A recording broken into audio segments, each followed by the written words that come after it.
મિત્રો, તૈયાર છે આપણો બીટનો હલવો। વિડીયો ગમ્યો હોય તો ચલો મિત્રો, અન્નપૂર્ણા કિચનમાં આપનું સ્વાગત છે। હું રેખાબેન સોલંકી। આજે આપણે બીટનો હલવો બનાવવાના છે।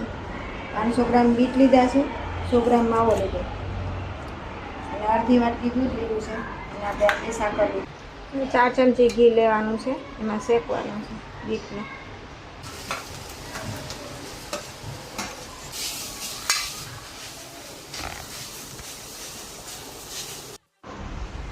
બીટ શેકાઈ ગયું છે, હવે આપણે આમાં દૂધ નાખી દેવાનું છે।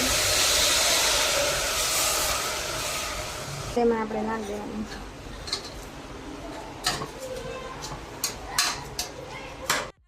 ગેસ આપણે ધીમો રાખવાનો છે ને એમાં હવા ભરે ને ત્યાં સુધી આપણે બીટ આપણું બફાઈ ગયું છે। હવે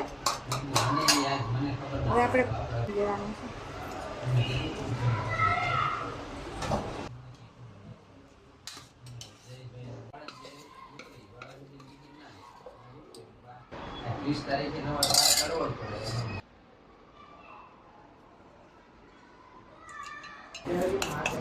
ચલો મિત્રો, તૈયાર છે આપણો બીટનો હલવો। વિડીયો ગમ્યો હોય તો લાઈક કરજો, શેર કરજો, સબસ્ક્રાઈબ કરજો। જય શ્રી કૃષ્ણ।